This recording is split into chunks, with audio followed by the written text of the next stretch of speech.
خلونا نكون صريحين من البداية، علشان تسوي عملية نصب قيمتها 65 مليار دولار، ركز معي على الرقم مليار مو مليون، مو أي واحد يقدر يسويها. مو لأن الرقم كبير، لكن لأنك تحتاج ذكاء مو طبيعي، شخصية جذابة، كاريزما تخلي الناس تثق فيك من غير ما تسأل، أعصاب باردة، والأهم ضمير ميت. لأن لو عندك ذرة ضمير صدقني القصة هذه ما تمشي.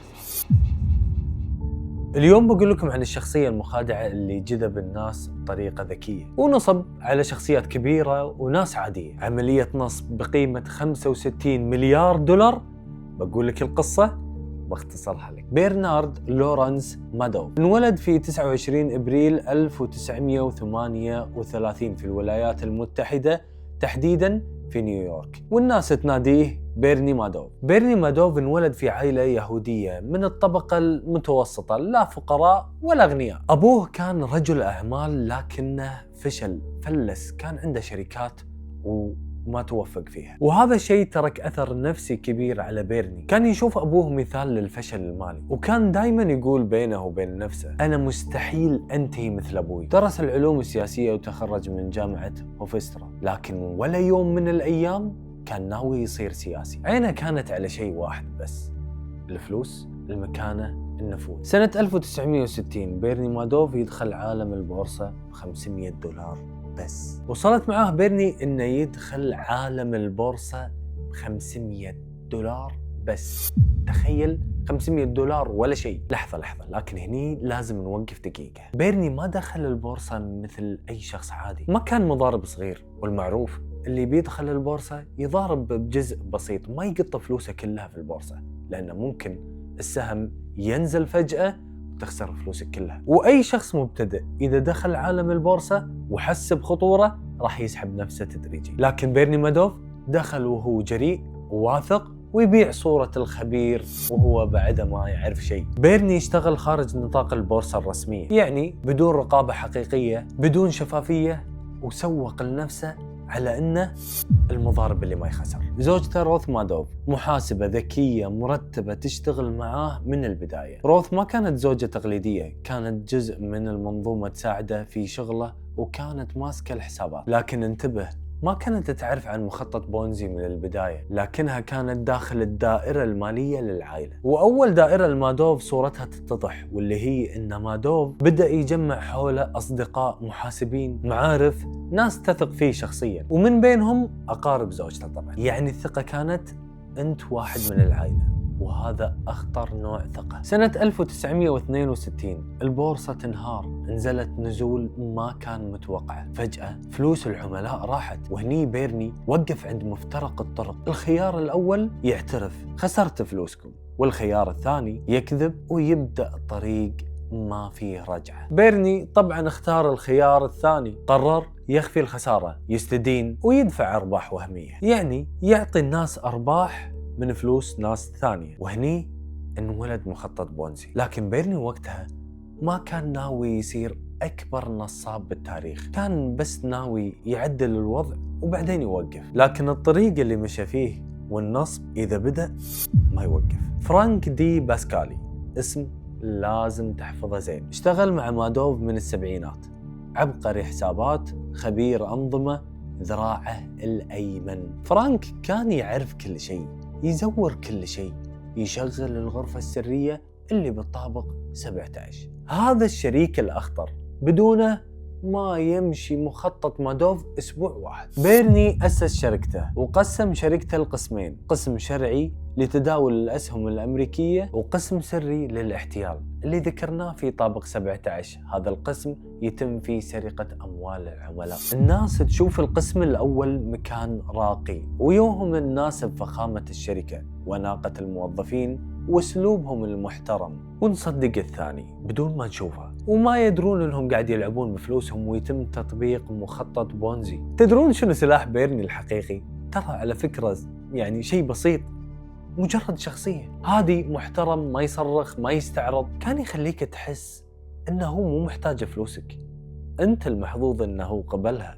وهني لعبها صح. وهني بيرني مادوف بدأ النصب، بنى دائرة ثقة، لقى شريك يعرف يزور، وفتح شركة بواجهة نظيفة. الثقة تضاعفت ولا أحد قدر يشك. لكن القادم كان أخطر، لأن مادوف ما اكتفى بأمريكا. حلو، وهني السؤال الحقيقي: شلون نصاب يخلي أذكى ناس في العالم يسلمونه مليارات؟ أنا أقول لك الجواب: ما كان يبيع أرباح، كان يبيع طمأنينة. ما في كورسات حق النص. استغفر الله. شركة مادوف كانت من برا مثال النظام: مكاتب محترمة، موظفين حقيقيين، قسم تداول شرعي يشتغل فعلا في التداول، وهذا القسم كان يربح فعليا، يعطي الشركة سمعة ممتازة، يخلي أي تدقيق يشوفه نشاط حقيقي. لكن في مبنى الشركة بول ستريت كان في طابق كامل ما يدخله إلا شخصين، طبعا بيرني مادوف وفرانك دي باسكالي. هذا الاسم اللي قلت احفظه زين. الدخول حق الطابق كان برمز سري، لا ايميلات، لا شبكات، ولا حتى سجلات الكترونية رسمية. كل شيء ورق، دفاتر، توقيعات مزورة. فرانك دي باسكالي هذا الشريك الصامت الخبيث، خلينا نوقف عنده شوي لأنه مظلوم إعلاميا. فرانك مو مجرد موظف، كان العقل التشغيلي للنصب، يعرف السوق زين، يعرف شلون يزور أرقام بدون ما تنكشف. كان مسؤول عن إنشاء كشوفات أرباح، محاكاة صفقات حقيقية، ربط التواريخ بأسعار أسهم فعلية. يعني لو قال اشترينا سهم أبل بالتاريخ كذا، لازم يكون السعر فعلا صاعد بهالفترة. وشوف الذكاء، ما كان يزور أرباح خيالية، كان يزور أرباح منطقية. فيشوف السهم ارتفع في الفترة هذه، في اليوم الفلاني، في الساعة الفلانية، فيسجل التاريخ بس عنده إن السهم الفلاني ارتفع بهالتاريخ هذا. كان داهية. تخيل البساطة إنه بس يسجل التاريخ وبعدها يزور الأوراق. تدرون شلون كان مادوف يقنع؟ أنا أقول لك. أسلوبه كان عكسي، بدل ما يقول تعال استثمر عندي، كان يقول ما عندي مكان. وكان يرفض عملاء، يطنش ناس، يمتنع. فشنو يصير هني؟ الناس تقوم تركض وراه.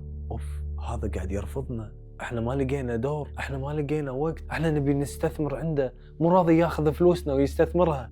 فهني خلى الناس تركض وراه. الناس تحس إذا هو مو محتاج الفلوس أكيد شغله مضمون. هذا العلم النفس المالي، ومادوف لعبها صح. وهني الناس ارتكبوا أكبر غلط. بداية التسعينات مادوف ما عاد يبي أفراد فقط، دخل بنوك، صناديق استثمار، مؤسسات أوروبية، رؤوس أموال ضخمة، ومنهم بنوك سويسرية وصناديق فرنسية ومؤسسات إسبانية وإيطالية. ناس مو سذج، ناس عندهم فرق تحليل، ناس عندهم محاسبين، مهندسين، محللين اقتصاديين، لكن كلهم وقعوا.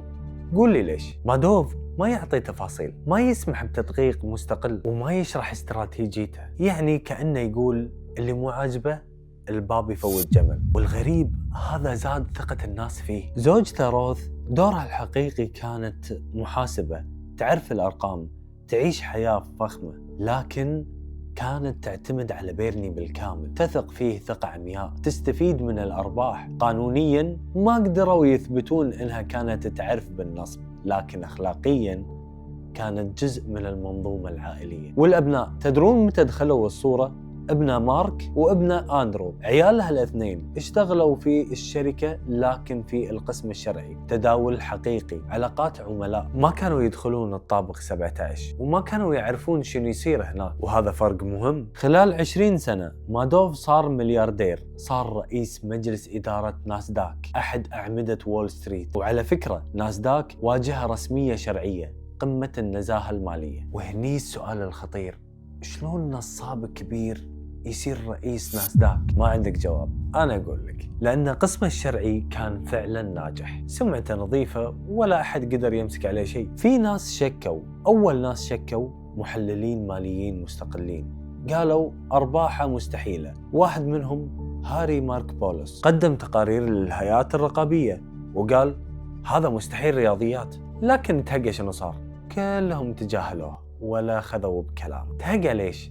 لأن مادوف اسم كبير محترم، مستحيل يكون نصاب. بين 1992 و2008 سوى التحقيق مرة، مرتين، ثلاث، وكل مرة ما في شيء. تعرفون ليش؟ لأن عنده وثائق مزورة متقنة، معاملات تبين منطقية. اسم مادوف لعب دور نفسي قوي. مادوف وصل مرحلة ما يقدر يوقف، كل سنة لازم يدخل فلوس أكثر، كل سنة الالتزام يكبر، النصب صار وحش أكبر من صاحبه. في هذه المرحلة العالم كلها واثقة فيه، البنوك تسلم فلوسها والرقابة فشلت والوحش يكبر. لكن أي مخطط بونزي نهايته واحدة بس. كل مخطط بونزي بالعالم مهما كان ذكي ومهما كان محمي ومهما كان صاحبه قوي ينهار بسبب شيء واحد بس: السيولة. مو فضيحة، مو تحقيق، مو صحافة، الفلوس لما توقف كل شيء يطيح.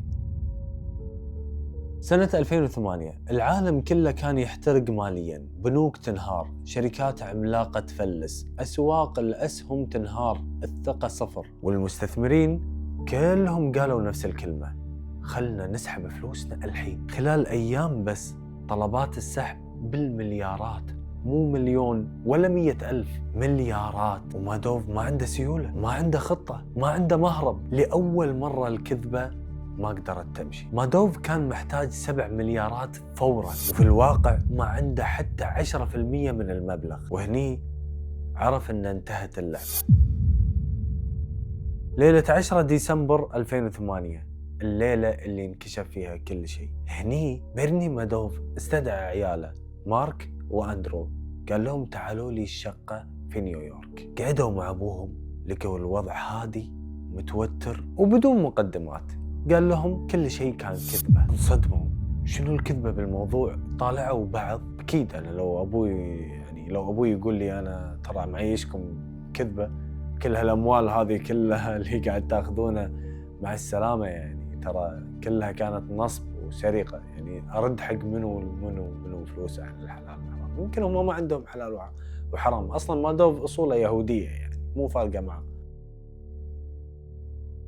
قال لهم ما في استثمارات، ما في أرباح، الفلوس راحت. هذا مخطط بونزي من أكثر من 30 سنة. العيال انصدموا، ما كانوا مصدقين، مو قادرين حتى يستوعبون شنو قاعد يصير. مارك وأندرو مو نصابين، مو شركاء، لكنهم كانوا داخل الشركة وكانوا يعرفون إذا سكتوا راح ينحطون بنفس الخانة، يعني راح يصيرون نصابين مثل أبوهم. وهني بسرعة من الخوف راحوا حق المحامي حقهم، وقال لهم المحامي بوضوح قاسي: إذا ما بلغتوا بتصيرون شركاء بالجريمة، والبلاغ هو الشيء الوحيد اللي يحميكم. وفي صباح 11 ديسمبر من 2008 مارك وأندرو مادوف اتصلوا بالسلطات الفيدرالية، يعني قدموا بلاغ رسمي ضد أبوهم. طبعا مو بدافع انتقام ولا بهدف انه يشهرون بابوهم، كان بس بدافع النجاة القانونية. وهم ما كانوا يدرون انهم هم انولدوا وربوا بفلوس كلها مسروقة، فلوس حرام، فلوس ناس أبرياء، فلوس ناس حاولوا يتمسكون في خيط على الأقل ممكن يصير لهم مدخول مادي، ممكن يصيرون أغنياء. الكل يحلم انه يصير غني وانت من ضمنه. عاد اذا كنت انت قنوع فتحياتي لك. وفي نفس اليوم عملاء FBI وصلوا شقته. بيرني مادوف فتح الباب بهدوء. تخيلوا، ما فكر انه ينحاش ولا فكر انه يكذب ولا فكر انه يقاوم، بس قال لهم كنت متوقع انكم تجون، حياكم الله تقهوى. صارت فوق 30 سنة وهو يسرق بالفلوس وعايش بحياة رفاهية. لما كبر وصار شايب وتبونه ينحاش؟ لا يبا خلاص، شبع من الدنيا. خلال التحقيق اعترف بكل شيء، ما لف ولا كذب وما حاول يرمي التهمة على غيره. قال أنا المسؤول الوحيد. تخيل أنه حمى حتى عياله، زوجته، موظفينه، حماهم كلهم. وطبعا فرانك، الاسم اللي قلت لكم احفظوه زين، اعتقلوه. تعاون مع التحقيق واعترف بالتزوير، لكن قبل ما يصدر الحكم توفى في سنة 2015 بسبب السرطان، لأن كان فيه مرض خبيث بعيد الشر عنا وعنكم. بعد الإعلان أنه تم القبض على مادوف وأن مادوف طلع نصاب كبير، آلاف العائلات أفلست، جمعيات خيرية انهارت، صناديق تقاعد راحت، ناس فقدوا بيوتهم، فقدوا أعمارهم، فقدوا كرامتهم. الضحايا مو كلهم أثرياء، وهذه نقطة مهمة. مو كل الضحايا كانوا بنوك، أمراء، مليارديريات. في أرامل وكبار سن، ناس حاطين تحويشة العمر. وفي واحدة قالت أنا خسرت كل شيء وقمت أدور أكلي من الزبالة. عزكم الله. عام 2009 القاضي حكم 150 سنة سجن بدون إفراج مبكر، بدون تخفيف، أقصى حكم ممكن. ابنه مارك مادوف ما قدر يتحمل، ما تحمل الضغط. الإعلام، الصحافة وراه يتكلمون عليه بالسوشيال ميديا، يلومونه ناس وايد، أي مكان يروح له الناس الطاردة. وبعدها فكر إنه ينتحر، وانتحر فعلا في عام 2010. وزوجته روث تصادرت أغلب أموالها، يعني عاشت حياة شبه منعزلة. وبيرني مادوف توفى في السجن في 14 إبريل 2021، عمره وصل 82 سنة، يعني شبع من الدنيا. هو مات صح، لكن أثره ما مات. برنارد مادوف ما كان أذكى رجل بالعالم، لكنه كان أجرأهم. سرق الفلوس، لكن الأهم أنه سرق الثقة، والثقة لما تنكسر ما تنجبر. انتبهوا على نفسكم، مو أي شخص يستاهل الثقة. أشوفكم على خير.